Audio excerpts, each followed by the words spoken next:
रघु या रघु राय, वो विश्वविख्यात फोटोग्राफर अब हमारे बीच में नहीं हैं। उनको ठीक 1 महीना हो गया गए हुए। उनका एक किस्सा सुना रहा हूं आपको। पहली बार कभी भी किसी भी पटल पर, किसी भी प्लेटफॉर्म पर ये आ रहा है। ये किस्सा है मेरी और उनकी पहली मुलाकात का। मुलाकात हुई उनके बड़े भाई श्रीमान एस पॉल, जो मेरे भी गुरु हैं, उनके घर पर। रोज मिलता था मैं उनसे, रोज, सैटरडे संडे क्या, वीकडे क्या, शाम को पहुंचना और किसी भी टॉपिक पर एक विचार शुरू हो जाना और घंटों बीत जाने उसमें। उस दिन, ये अर्ली 90 की बात है, 1990 के दशक, 91 के दशक के आसपास की बात है। फ्लैश पर कुछ चर्चा चल रही थी जो मुझे थोड़ा सा ध्यान आ रहा है, और अचानक पर्दा खुला और उसमें देखा पर्दे के बीच में से रघु राय का सिर, 6 फुट 4 इंच वो शख्स, और सिर्फ उन्होंने सिर बाहर निकाला सरप्राइज करने के लिए सबको। तो जो उनका कैरेक्टर भी था रघु जी का, अपनी तस्वीरों से सरप्राइज करते थे, बातों से सरप्राइज करते थे, अपनी इंटेलेक्चुअल पावर से सरप्राइज करते थे। उन्होंने वही टोपी लगाई हुई नीले रंग की सफ़ेद धारियों वाली, और जैसे ही उन्होंने सिर निकाला तो एक हल्का सा लगा कि कौन आया। तो पॉल साहब ने आवाज़ लगाई अपनी वाइफ को कि देखो रघु आया है। मैंने अपना हेलमेट उठाया और चला। मैंने कहा आज पहली मुलाकात ज़रूर है रघु जी से, लेकिन शायद दोनों भाई बात करेंगे कुछ, तो मुझे चलना चाहिए, फैमिली टाइम है। तो मैं बस मेन गेट तो पहुंचा, हेलमेट मेरे हाथ में था।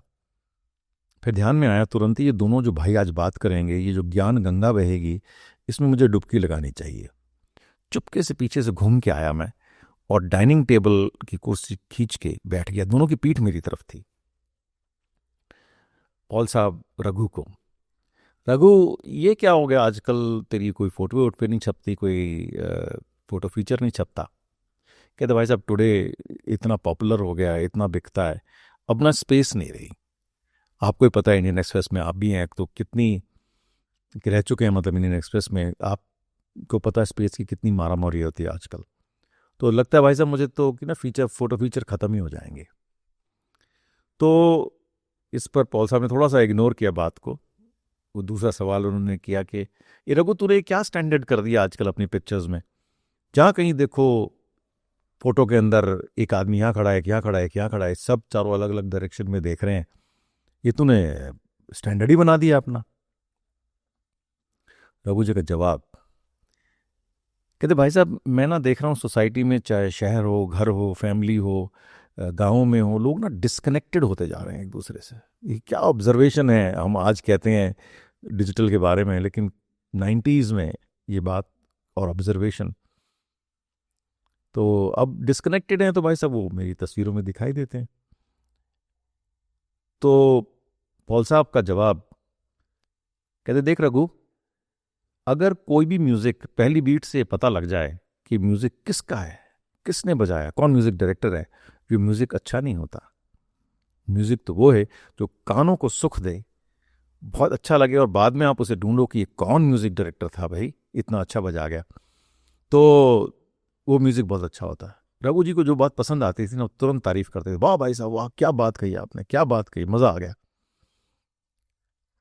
अब फिर आगे पॉल साहब का सवाल, रघु तू अभी भी फ्लैश ठीक से यूज करना नहीं सीखा? तो कितनी बार का है तू अगेंस्ट द लाइट शूट करता है, उस टाइम पे तो फिल फ्लैश यूज किया कर। तो रघु जी ने थोड़ा सा तुरंत जवाब, हाजिर जवाब तो थे ही। भाई साहब बात ऐसी है कि ना स्ट्रीट लाइफ इतनी तेजी से मूव कर रही होती, इतनी फोटोएं, मैं इतनी फिल्में खींच रहा होता हूँ, मुझे तो लगता है कि मेरी कई पिक्चर्स मिस हो जाती हैं। अब मैं मोटर ड्राइव यूज करनी शुरू कर दूं, आवाज जरूर करेगा कैमरा, लेकिन पिक्चर तो नहीं मिस होगी। तो उसमें फ्लैश में रिसाइकिल में 9 सेकंड लगते हैं, वैसे ज्ञान के लिए बता दूं तो भाई साहब कहाँ उतनी देर हम लोग फ्लैश यूज करेंगे, 9 सेकंड कौन रुकेगा। देखिए क्विकनेस रघु की, 9 सेकंड्स। तो पॉल साहब जो टेक्नो सेवी थे, ऐसे जवाबों के मास्टर थे, उन्होंने कहा ले रघु कमाल बात करता है, तो कहा पता नहीं नई फ्लैश आ गई हैं अब तो एक बार उसमें भर ले चार्ज को, जब चार्ज हो जाए तो आप 8-10 बार 15 बार आप फ्लैश को फिल फ्लैश की तरह यूज कर सकते हो, रुक कभी। और वो तेजी से उठे, मेरे सामने से गए, मुझे देखा नहीं क्योंकि वो जल्दी में थे, गए अपनी बेड से, फ्लैश उठा के लाए। If I am not wrong वो मेड्स की नई फ्लैश थी उनकी। उन्होंने अपने कैमरे पे लगाई, उन्होंने कहा 1/16 कर दो पावर को, अब फ्लैश अपने आप में भर लेगी और आप लगातार उसको स्ट्रोब की तरह यूज कर सकते हो, फुल फ्लैश की तरह। और उन्होंने करके भी दिखाया, ट्रर ऐसे करके।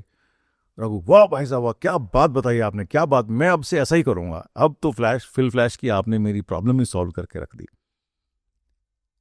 इतने में जब ये बात हो रही थी और मैं भी मजे तो ले ही रहा था, उन्होंने मुड़ के देखा पॉल साहब ने, नागर तुम गए नहीं अभी? मैंने कहा पॉल साहब ये ज्ञान गंगा में छोड़ के कहाँ जा सकता था, क्या सीखा तुमने आज? तो मैंने बड़े संतोष से उनको जवाब दिया कि जो डिसएग्रीमेंट है वो कितना जरूरी है। कहते मतलब? मैंने कहा जी जब एग्री कर गए तो ना तो टेक्स्ट लिखने के लिए आपके पास कुछ है जर्नलिस्ट के पास, ना ही कुछ फोटो खींचने के लिए है, क्योंकि एग्रीमेंट, अगर डिसएग्रीमेंट है किसी भी किस्म का तो आपके पास कंटेंट है ना कुछ खींचने के लिए। तो ऐसा कुछ मैंने जवाब दिया। तो पॉल साहब ने ऐसे सिर तो हिलाया और उनके पास ब्रश होता था, वो बड़ी धीरे से अपने लेंसेज को या फ्लैश को साफ करते रहे। रघु जी ने वो बात नोटिस की, कहते वाह वाह बेटा वाह, और वो मेरी तरफ टर्न किए कि पॉल साहब ये मुंडा कौन है?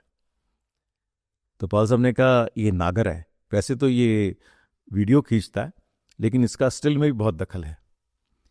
और मुझे लगा कि अब चलना चाहिए। मैं गया, दोनों को नमस्ते की। रघु जी ने बड़ी जोर से पीठ पे, इस कंधे पे बहुत थपकी मारी जोर से। मुझे आज भी कई बार वो ना एहसास होता है सच में कि वो हाथ यहाँ पड़ा है उनका। और मैं चल दिया और ये किस्सा मेरे साथ अमर हो गया इस जीवन में। अब इंडिया टुडे ने, जिसके बारे में रघु जी बात कर रहे थे उस दिन, एक संस्करण निकाला, एक स्पेशल एडिशन रघुराई की फोटोग्राफी का। आज ही देखा है मैंने, और आप उसे प्री बुक कर सकते हैं। मैंने 2 इश्यूज बुक कर दिए हैं, एक अपने अमेरिकन मित्र के लिए और आप खुद के लिए।